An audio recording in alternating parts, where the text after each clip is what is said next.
criticism of this particular franchise can be unfair or even just outright inaccurate.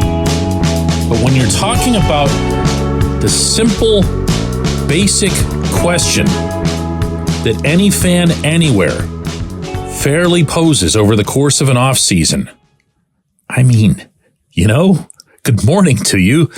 Good Thursday morning. I'm Dejan Kovacevic of DK Pittsburgh Sports. This is Daily Shot of Pirates. It comes your way bright and early every weekday if you're into football and or hockey. I also offer daily shots of Steelers and Penguins where you found this. We're a couple days away from Pirates Fest opening up at the David L. Lawrence Convention Center downtown. It'll be nice to have it back downtown. I'm in favor of that. PNC Park had its perks for the event, but when you're talking about 16,000 plus tickets already having been distributed, you're going to see some pretty significant humanity on that upper floor. You're also going to see and feel excitement because that's just the nature of the fan. The moment the fan genuinely loses hope, that's the end. That's when the fan finds something else to become a fan of. And within that, what the fan wants to see more than anything else, whenever his or her favorite team isn't playing, is for the team to get better. Almost everyone can agree in any offseason, no matter how terrible your team might have been the previous year, that, wow, they look like they've improved or they've gotten better. They're going to continue getting better. And I'm not seeing that at all right now. I'm just not. I don't hear their most vociferous, unconditional, unrelenting supporters say, yeah, but they've gotten better. And if all you do is step away from it and take the laziest, most cursory possible glance at the whole situation, you'll see that this isn't even an opinion. Starting rotation, Mitch Keller can come back. Mitch Keller can get an extension if management is smart. And Mitch getting better, that's tough. Mitch just went wire to wire. Mitch put up 200 Ks. Mitch was an all-star. Mitch did pretty much everything you could want a starting pitcher to do. He developed into the closest thing the Pirates have had to a legit ace in quite some time. Good for him. But getting better? Asking a lot. Rest of the rotation, we don't even have anything to discuss. There's nobody there. Johan Oviedo became the 718th player on the roster to go through Tommy John over the past few months. And of the newcomers, Marco Gonzalez is trying to come back from a nerve injury that almost no pitcher comes back from, certainly hoping for him that he does, but geez. Martin Perez is coming eventually, still hasn't been formally announced. Nobody's getting excited about him. He's probably just Rich Hill.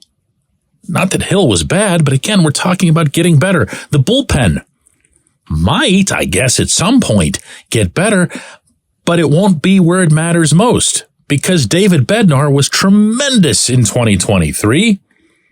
And if all he does, just like Mitch, is come back and do that again, it would be a blessing. Colin Holderman was so much better than what I think most people realized around here. Had one little bit of a tough stretch and turned out to be due to injury. Once he bounced back, he really bounced back. Is he going to get better? I don't know. Rest of the bullpen, it almost doesn't matter because you're now talking about, 6th and 7th inning guys. Carmen Mlodzinski, I guess, could be better, but I thought he was already pretty good. And when you're talking about offense, we can spin the whole way around the diamond. You start behind the plate, you've lost Endy Rodriguez for 2024. You're not going to be better at that position.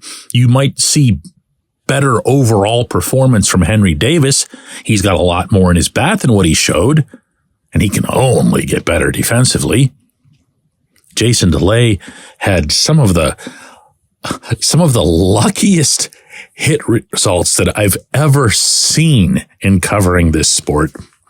He's going to end up coming back down to earth in that regard. Better at catcher? No. How about first base? Rowdy Tellez is here. Awesome.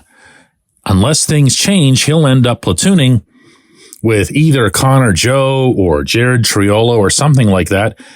Is that better than Carlos Santana, who offered you a decent switch-hitting bat, in addition to ending up a Gold Glover at first base, even though it was following his trade to Milwaukee? That's not better. Second base, I mean, this is probably the lowest hanging fruit of all, because second base couldn't be much worse. But you're still going to see who you got out of Leover Peguero, Ji-Hwan Bae, Nick Gonzalez. Better? I don't know. I guess maybe Peguero can explode or something. O'Neal Cruz, to me, offers the one spot on the entire diamond where you know the Pirates are going to be better. They will, because Cruz is an enormous talent, and he wasn't available for almost all of the 2023 season. There you have it. Do I even have to do the rest? Brian Hayes isn't going to be a whole lot. Brian Reynolds isn't going to be. Jack Sawinski, I guess, could stop striking out so much.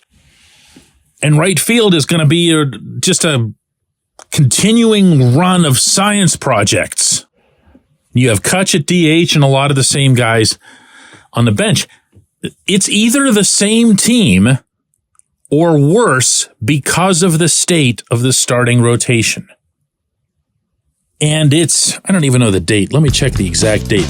Today is January 4th.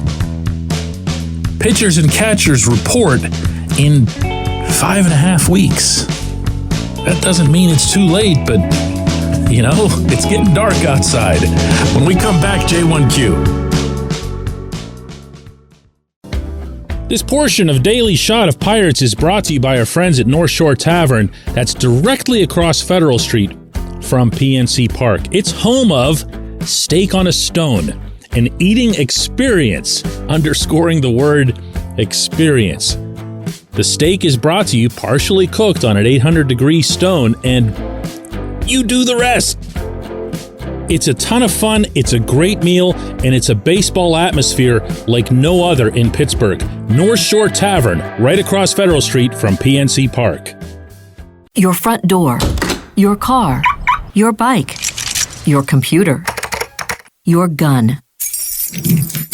Safety is a habit. Every day you lock and secure your home and everything you want to keep safe. Gun safety and responsible storage are no different, and the best way to help prevent accidents, misuse, and theft. If you have a firearm, own it, respect it, and secure it. Visit ProjectChildSafe.org. Brought to you by the National Shooting Sports Foundation and the Bureau of Justice Assistance.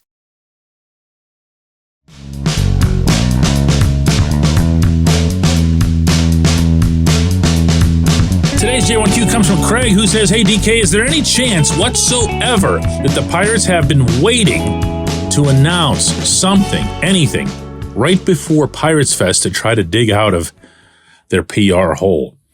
Well, one thing I always let people know who accuse the Pirates of this or that related to PR is that there's church and state in that structure. There's a really, really clear and pointed separation between baseball and business. I don't care if nobody believes me on that. I don't care if anybody thinks, going easy on the guys I just ripped like crazy yesterday. That stuff never interests me because, I know. So if there's some thought that Travis Williams or even somebody, below him in PR would have the gumption to walk into Ben Cherington's office and say, "Hey, Ben, how about getting us a pitcher here before the weekend, before we open the gates at the convention center?" And that's just stuff that you resign. You just walk out the door. That's not a serious operation. You can have a discussion with him that says, "Hey, if you're close on anybody or if you feel like you've got something, boy, it sure would be nice if ... That's a little bit different. Probably the one exception to what I'm describing here about that separation is when it comes to a player being promoted, a top prospect being promoted from Indianapolis to Pittsburgh. the general manager is going to hear from the business side, hey, please don't let that happen on the road. Make sure not only that it happens in Pittsburgh, but also that we have here in business operations, promotions, advertising, the broadcast partner, whatever.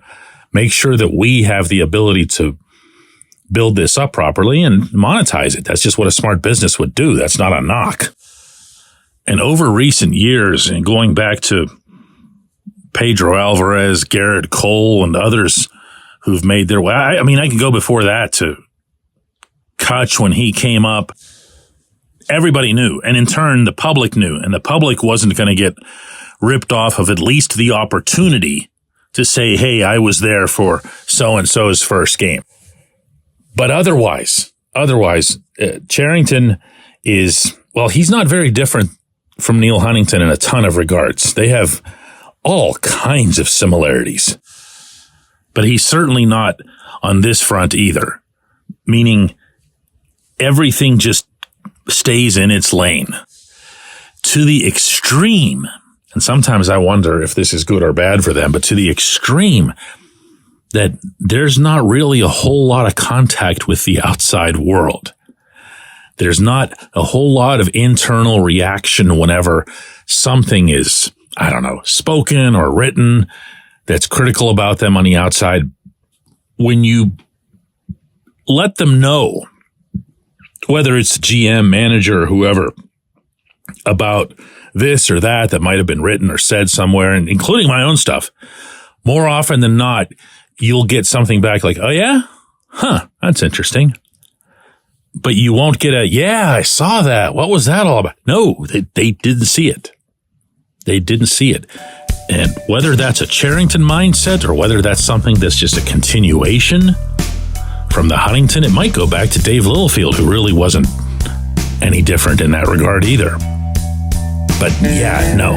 I appreciate the question. I appreciate everybody listening to Daily Shot of Pirates. We're going to do another one of these tomorrow.